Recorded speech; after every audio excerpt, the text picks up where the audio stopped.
ये आखिरी लेक्चर है, लेक्चर 11, लास्ट लेक्चर है इस चैप्टर का। तो हम शुरू करते हैं कहाँ से? सेल्फ एनर्जी से। तो हम सेल्फ एनर्जी, ये भी एक तरह से पोटेंशियल एनर्जी ऑफ सिस्टम वाली ही बात है, लेकिन अब मैं समझाता हूँ कि सेल्फ एनर्जी बोलते किसको हैं। सबसे पहला सेल्फ एनर्जी में पहला जो हम डिफाइन करते हैं वो करते हैं for uniformly charged spherical shell, या फिर आप कंडक्टर बोल लो। कहने का मतलब ये है कि आपने, ये हमारी शेल है या कंडक्टर है, आप चार्ज दोगे तो सारा चार्ज यहाँ आएगा। आपने ये बनाना है, ठीक है। यहाँ सिस्टम नहीं है, यहाँ एक ही उसके पास आपने चार्ज को लाके रखना है, चार्ज को लाके रखना है। तो अब देखो, ये सिस्टम जब बना होगा तो अल्टीमेटली हुआ क्या है, तब आपको समझ में आएगा कि आप अल्टीमेटली पोटेंशियल एनर्जी ही स्टोर कर रहे हो। अगर आप, मैं इसको बिल्कुल बारीक, थोड़ा सा बारीकी से देखूं, तो अगर मैं इसको ऐसे बनाऊं बारीकी से, मान लो मैंने इस पे, let's suppose at time T, किसी पर्टिकुलर इंस्टेंट पे मैं बात करता हूं, इसके ऊपर बच्चे प्लस क्यू चार्ज है। तो अब आपको तो क्यू चार्ज इकट्ठा करना है, कैपिटल क्यू। तो आप धीरे धीरे small D Q charge infinite से लाए जाओगे और इसके ऊपर ऐसे रखे जाओगे। तो जब आप ये डी क्यू चार्ज लेके आ रहे हो बच्चे, तो आपको इस चार्ज की वजह से जो फील्ड जनरेट होगा उसके अगेंस्ट वर्क करना पड़ेगा। सिमिलरली जैसे हम यहाँ कर रहे थे, यहाँ भी तो ऐसे ही डिफाइन कर रहे थे, इस प्लस क्यू को, इसका फील्ड कहाँ है, इलेक्ट्रिक फील्ड ऐसे, इसके अगेंस्ट लेके आ रहे थे आप, ठीक है। तो जो आपका वर्क था वो कैसे स्टोर्ड हो रहा था? Stored in the form of P बच्चे। आई होप कि ये बात आपको समझ में आ रही हो। तो अब कुछ नहीं, इसकी वजह से आप एक बार फील्ड देख लो, तो मैं वर्क डन निकालूं अगर इस छोटे से चार्ज को लाने में कितना वर्क डन, तो स्मॉल वर्क डन देखो एक बार कैसे सिखाया गया आपको। क्यों, मैं पहले इसका प्रॉपर फॉर्मूला लिख देता हूं तो आपको, वर्क डन जब आप निकालते हो तो कैसे, क्यू डेल्टा वी ऐसे।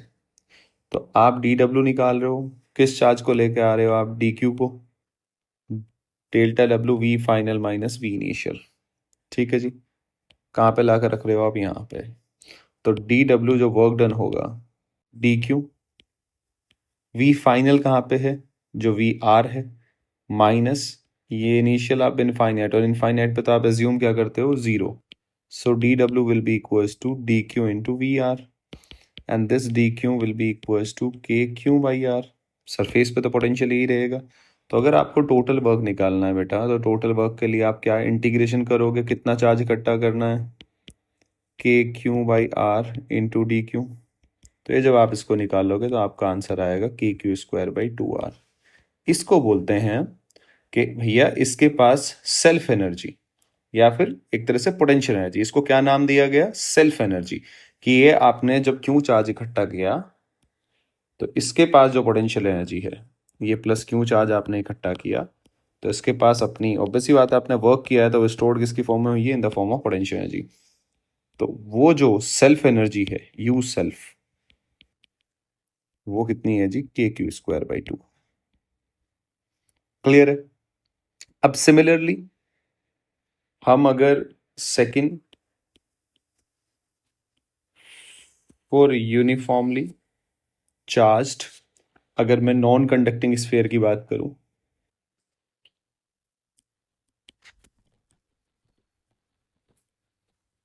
चार्ज्ड नॉन कंडक्टर,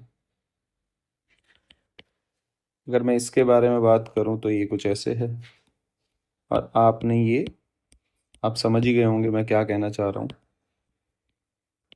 ये आप इकट्ठा कर रहे हो, सेम प्रोसेस है, लेकिन यहां थोड़ा सा क्या है कि आप पहले क्या करते हो कि आप ये जब मिलके बनाओगे, तो ये कैसे मिलके बनाओगे, थोड़ा सा मैं इसको एक्सप्लेन कर देता हूँ। कि ये आप ऐसे ऐसे स्फेरिकल शेल्स ला ला के, शेल्स की फॉर्म में लाओगे आप चार्ज, तो ये आपने डी क्यू चार्ज ला के रखा है, ठीक है। ये डी क्यू, तो आप ये लेयर्स ऐसे, एलिमेंट अब आप ऐसे लोगे, ऐसे लेयर्स बनाते जाओगे बनाते जाओगे बनाते जाओगे, और आप ये आर डिस्टेंस तक इसको पूरा हमें करने की ज़रूरत नहीं है, मैं इसका सीधा रिजल्ट लिखूंगा, आसान है, रिजल्ट याद होना चाहिए बस, वो इम्पोर्टेंट है। 3/5 KQ²/R, ये इस केस में सेल्फ एनर्जी होती है। क्या है जी ये इस केस में जी? Self energy. ठीक है जी। अब इसका एक मेथड है, देखो एनर्जी स्टोर्ड हुई है तो मैं आपको थोड़ा समझाने की कोशिश करता हूं। तो इसका एक सेकंड मेथड है, यहां आपको एक नई टर्म इंट्रोड्यूस करूंगा मैं, energy density. Energy density of electric field. तो जो एनर्जी डेंसिटी होती है 12ε0 E²। ठीक है जी। मतलब स्पेस में अगर इलेक्ट्रिक फील्ड है तो कितनी energy per unit volume stored है, ये एनर्जी डेंसिटी है, एनर्जी पर यूनिट वॉल्यूम। ठीक है जी। अब हम इसी चीज का यूज करेंगे, और अगर मुझे, अब देखना आप ध्यान से, आपको रिजल्ट सेम मिलेगा। मेरे पास ये था जी, अब पहले मैं समझाता हूं कि हो क्या रहा है, एग्जैक्टली हो क्या रहा है, ये क्या है, एनर्जी स्टोर्ड होगी है, सेल्फ एनर्जी, मीनिंग क्या है। देखो ये क्यों चार्ज है, इस चार्ज की वजह से इलेक्ट्रिक फील्ड होगा, हर जगह होगा। ठीक है जी। तो इस पूरे स्पेस में ये यहां से यहां तक इनफाइनाइट तक होती है फील्ड लाइन, इस पूरे स्पेस में इलेक्ट्रिक फील्ड फैला हुआ है। तो हम कहते हैं कि जो एनर्जी है वो स्टोर्ड है in the form of electric field, लेकिन एनर्जी पूरे स्पेस में फैली हुई है। तो अगर मैं इसका एनर्जी पर यूनिट वॉल्यूम तो मुझे पता ही है, तो मैं अगर इसका इंटीग्रेशन करूं, इसकी यू एनर्जी कितनी स्टोर्ड है इस पूरे स्पेस में, तो कैसे निकालूंगा मैं? आप इंटीग्रेशन करोगे यहां से 0 to ∞, 12ε0 E² into volume dV। अब वॉल्यूम का यहाँ पे क्या है, स्फेरिकल शेल सी लोगे। हाय, हाउ आर यू ऑल। सो ये आखिरी लेक्चर है, लेक्चर 11, लास्ट लेक्चर है इस चैप्टर का। तो हम शुरू करते हैं कहाँ से, सेल्फ एनर्जी से। तो हम सेल्फ एनर्जी, ये भी एक तरह से पोटेंशियल एनर्जी ऑफ सिस्टम वाली ही बात है, लेकिन अब मैं समझाता हूँ कि सेल्फ एनर्जी बोलते किसको हैं। सबसे पहला सेल्फ एनर्जी में पहला जो हम डिफाइन करते हैं वो करते हैं फॉर यूनिफॉर्मली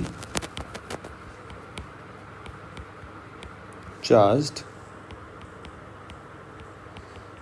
स्फेरिकल शेल, या फिर आप कंडक्टर बोल लो।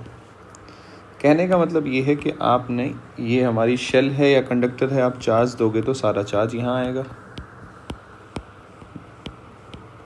आपने ये बनाना है, ठीक है।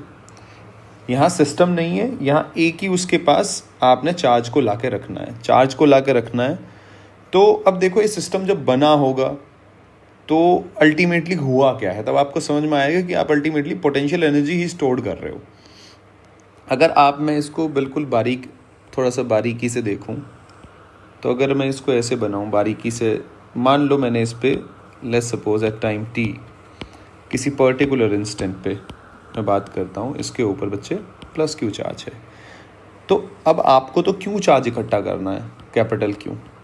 तो आप धीरे धीरे small D Q charge infinite से लाए जाओगे और इसके ऊपर ऐसे रखे जाओगे। तो जब आप ये डी क्यू चार्ज लेके आ रहे हो बच्चे, तो आपको इस चार्ज की वजह से जो फील्ड जनरेट होगा उसके अगेंस्ट वर्क करना पड़ेगा। सिमिलरली जैसे हम यहाँ कर रहे थे, यहाँ भी तो ऐसे ही डिफाइन कर रहे थे, इस प्लस क्यू को, इसका फील्ड कहाँ है, इलेक्ट्रिक फील्ड ऐसे, इसके अगेंस्ट लेके आ रहे थे आप। ठीक है। तो जो आपका वर्क था वो कैसे स्टोर्ड हो रहा था, stored in the form of P बच्चे। आई होप कि ये बात आपको समझ में आ रही हो। तो अब कुछ नहीं, इसकी वजह से आप एक बार फील्ड देख लो, तो मैं वर्क डन निकालूं अगर इस छोटे से चार्ज को लाने में कितना वर्क डन, तो स्मॉल वर्क डन देखो एक बार कैसे सिखाया गया आपको। क्यों, मैं पहले इसका प्रॉपर फॉर्मूला लिख देता हूँ, तो आपको वर्क डन जब आप निकालते हो तो कैसे, क्यू डेल्टा वी ऐसे। तो आप डी डब्ल्यू निकाल रहे हो, किस चार्ज को लेके आ रहे हो आप, डी क्यू को, delta W V final minus V initial. ठीक है जी। कहाँ पे ला कर रख रहे हो आप, यहाँ पे। तो डी डब्ल्यू जो वर्क डन होगा डी क्यू, वी फाइनल कहाँ पे है, जो वी आर है, माइनस ये इनिशियल आप इनफाइनाइट, और इनफाइनाइट पे तो आप एज्यूम क्या करते हो, zero. So D W will be equals to D Q into V R, and this D Q will be equals to K Q by R. Surface पे तो पोटेंशियल यही रहेगा. तो अगर आपको टोटल वर्क निकालना है बेटा, तो टोटल वर्क के लिए आप क्या इंटीग्रेशन करोगे, कितना चार्ज इकट्ठा करना है, K Q by R into D Q. तो ये जब आप इसको निकालोगे तो आपका आंसर आएगा K Q square by two R. इसको बोलते हैं कि भैया इसके पास सेल्फ एनर्जी या फिर एक तरह से पोटेंशियल एनर्जी, इसको क्या नाम दिया गया, सेल्फ एनर्जी. कि ये आपने जब क्यू चार्ज इकट्ठा किया तो इसके पास जो पोटेंशियल एनर्जी है, ये प्लस क्यू चार्ज आपने इकट्ठा किया, तो इसके पास अपनी ऑब्वियसली बात है, आपने वर्क किया है तो वो स्टोर्ड किसकी फॉर्म में हुई है, in the form of potential energy. तो वो जो सेल्फ एनर्जी है, यू सेल्फ, वो कितनी है जी, K Q square by two R. Clear है. अब सिमिलरली हम अगर सेकेंड फॉर यूनिफॉर्मली चार्ज्ड, अगर मैं नॉन कंडक्टिंग स्फीयर की बात करूं,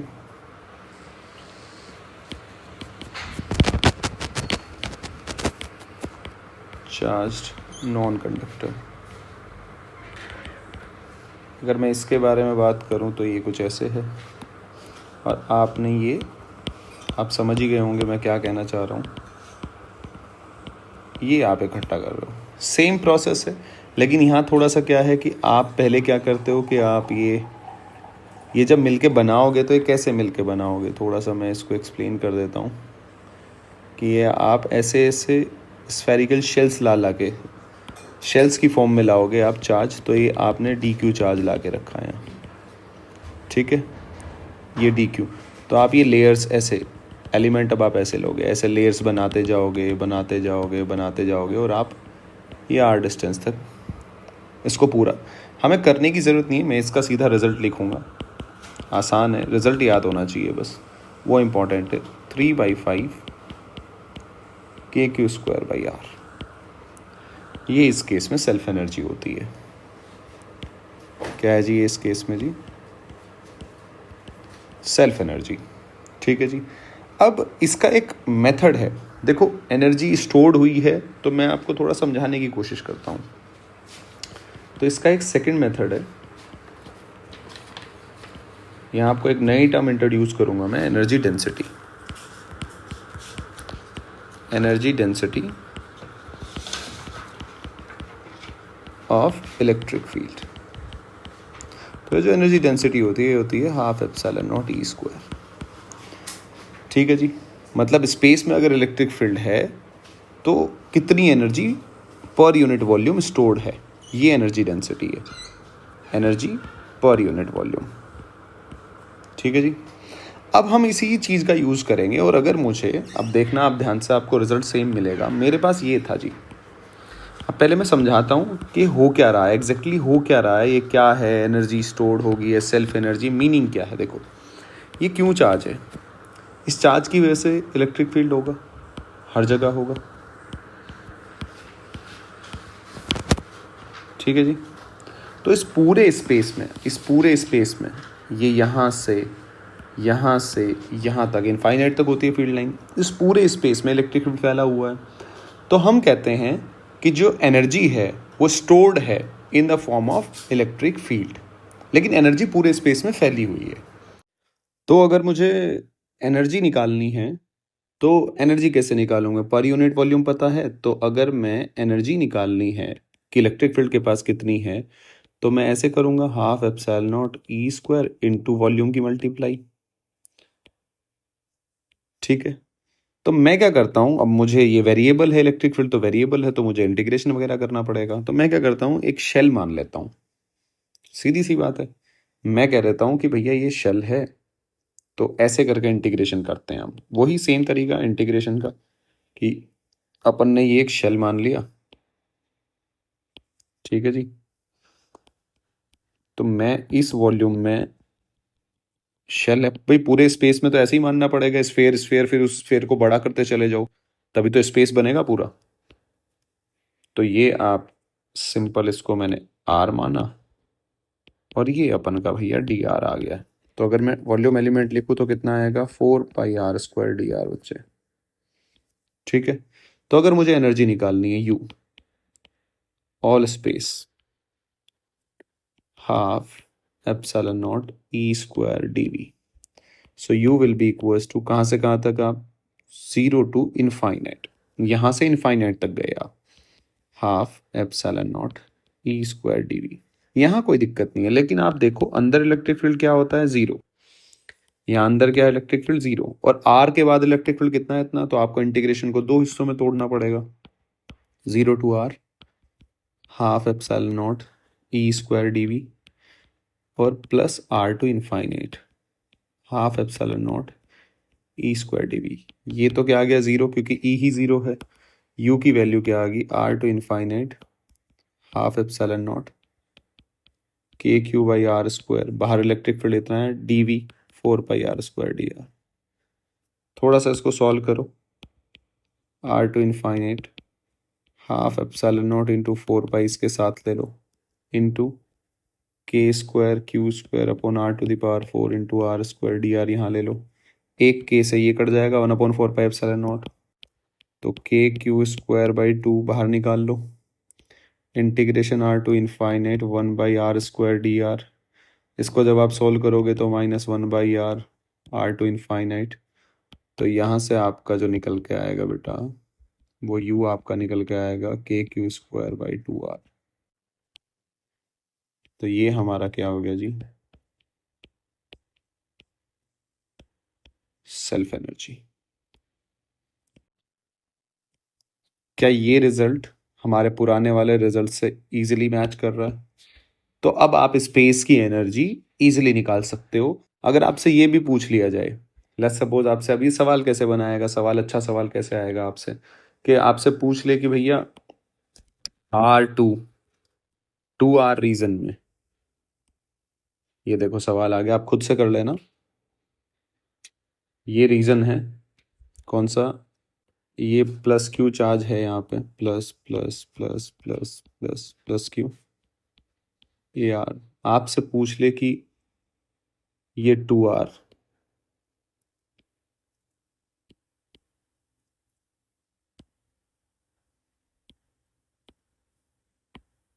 ये वाला जो रीजन है,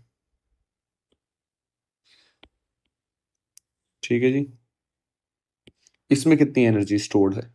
तो आपको जो अब इंटीग्रेशन है मैं लिख देता हूँ, यू स्टोर्ड पूछ लिया आपसे R से 2R। तो आप सिंपल इंटीग्रेशन करोगे, half epsilon naught E² dV। और E की वैल्यू इस स्पेस में आपको यहाँ पता ही है, E कितना है, KQ/r²। तो सिंपल पुट करो, इंटीग्रेशन करो, आपका आंसर आपके पास आ जाएगा। इस तरह के सवाल इस पे पूछे जाते हैं। अब मैं थोड़ा सा बात करता हूँ कि अगर मैं सिस्टम की एनर्जी लिखना चाहता हूँ, तो इसकी एनर्जी, सिस्टम की सेल्फ एनर्जी ऑफ सिस्टम।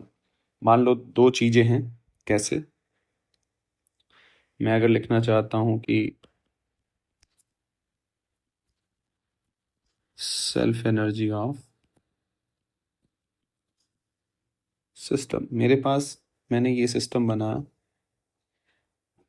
ठीक है जी, यहाँ प्लस Q1 चार्ज दिया, इसके ऊपर प्लस Q2 चार्ज, ये सिस्टम बनाया, ये दिस इज R1 और ये R2। अब मुझे इस सिस्टम की एनर्जी निकालनी है। तो एक तरीका तो क्या है, वही सेम इंटीग्रेशन करो, यहाँ से यहाँ इंटीग्रेशन करो और फिर यहाँ से यहाँ चले जाओ, ऐसे इंटीग्रेशन इंटीग्रेशन करते रहो।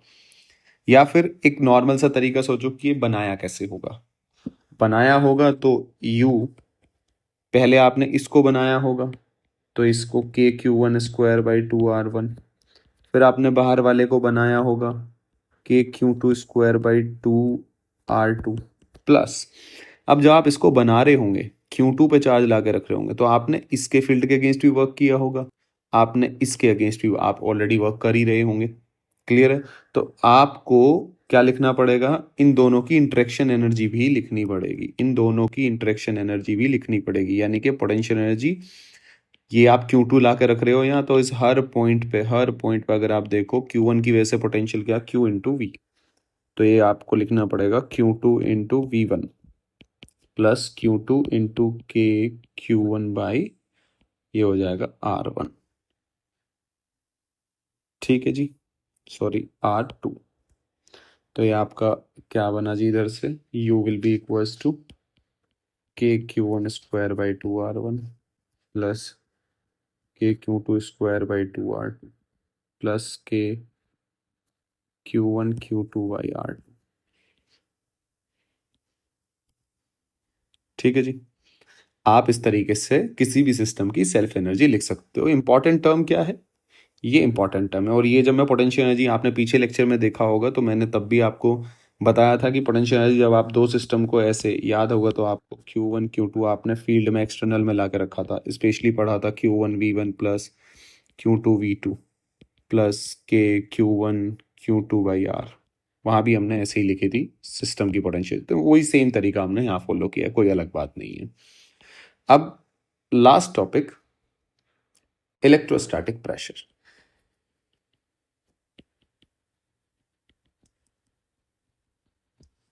छोटा सा टॉपिक है, देखो पहले मैं समझा देता हूँ है क्या, मीनिंग क्या है।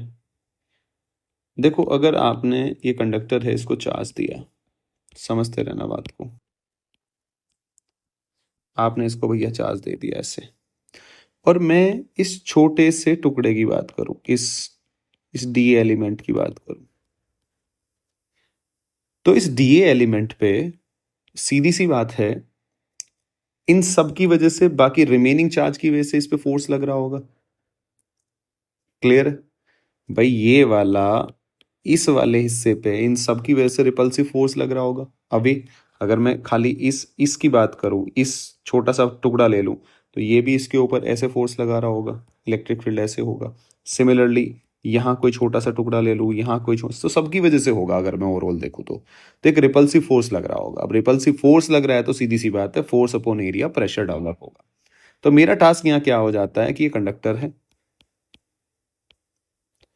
अगर मुझे इस पॉइंट पे क्या निकालना है, इलेक्ट्रिक फील्ड, मुझे ये इधर ई आर कितना है, ई आर मैं बोल रहा हूं रिमेनिंग पार्ट की वजह से, electric field due to remaining part. समझ गए आप भाई, हर एक हिस्सा लगाएगा ना, कंपोनेंट आएगा, ठीक है, वो अलग बात है। अब सबकी वजह से वेक्टर सम लेना पड़ेगा, तो अब मैं देखता हूं कि ये निकालूंगा कैसे मैं, और ई एस को मैं डिनोट करता हूं electric field due to small element D A. अब आप देखना कि मैं फिर से बनाता हूँ इसी ऐसे डायग्राम को। मान लो मैं ये वाला हिस्सा ले लेता हूँ, ये वाला, ये मैंने डी ए पार्ट कंसिडर कर लिया। मैं अगर इस जस्ट इनसाइड पॉइंट की बात करूं, इस पी पॉइंट कहाँ है, जस्ट इनसाइड, और इस पॉइंट पे इलेक्ट्रिक फील्ड क्या होता है, नेट कंडक्टर के अंदर 0। ठीक है, लेकिन अगर मैं इसको निकाल दूं यहां से, इस एरिया में एलिमेंट को निकाल दूं, तो निकालने के बाद कुछ आपको ऐसा दिखेगा, थोड़ा उसको भी देख लो। तो अगर मैं इसको निकाल लूं, थोड़ा आपको इसको पीछे रख दूंगा, यहीं पे रख देता हूं, ये कटा हुआ हिस्सा है डी ए। मैं इस पॉइंट की बात कर रहा था, ये आपको कई बार डेरिवेशन में भी आता है कि आपने कट कर दिया तो बताओ, क्वेश्चन भी है तो कि इनसाइड पॉइंट पे इलेक्ट्रिक फील्ड बताओ। तो ऑब्वियस सी बात है, अब आपको वो समझ में आएगा कैसे निकालते हैं। अगर मैं यहाँ इस पॉइंट की बात करूं, तो इसकी वजह से इधर होगा, ये तो पता है भाई, इसकी वजह से तो जस्ट पास में ही है तो इधर ही होगा। तो इस रिमेनिंग की वजह से मैं कह सकता हूं ई आर इधर आएगा, ई एस तो पता चल गया ना, इधर है, रिमेनिंग की वजह से इधर आएगा। और मुझे पता है ई नेट क्या होना चाहिए, 0 इस पी पॉइंट पे। तो क्या मैं कह सकता हूं कि E S will be equals to E R in magnitude. भाई अंदर वाले पॉइंट पे इलेक्ट्रिक फील्ड 0 है, ये मुझे पता है। अगर मैं इसको बंद कर दूं, इसको ला के रख दूं यहाँ पे, ठीक है, और मुझे पता है इसकी वजह से कितना है, ई आर है, ठीक है, तो इस सारे सॉरी ई एस है, तो इस सारे की वजह से ई आर होना चाहिए which is in the opposite direction. Clear है इतनी बात? अब थोड़ा सा वापस चलते हैं, मैंने इसको फिर ऐसे ही रख दिया,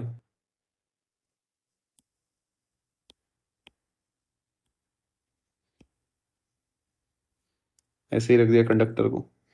और मैं इस अगर पी पॉइंट की बात करूं, तो इस पी पॉइंट पे जो इलेक्ट्रिक फील्ड होगा वो तो मुझे पता है, ऐसे अवे होता है ई नेट, और वो कितना होता है सिग्मा बाई एप्सिलॉन नॉट।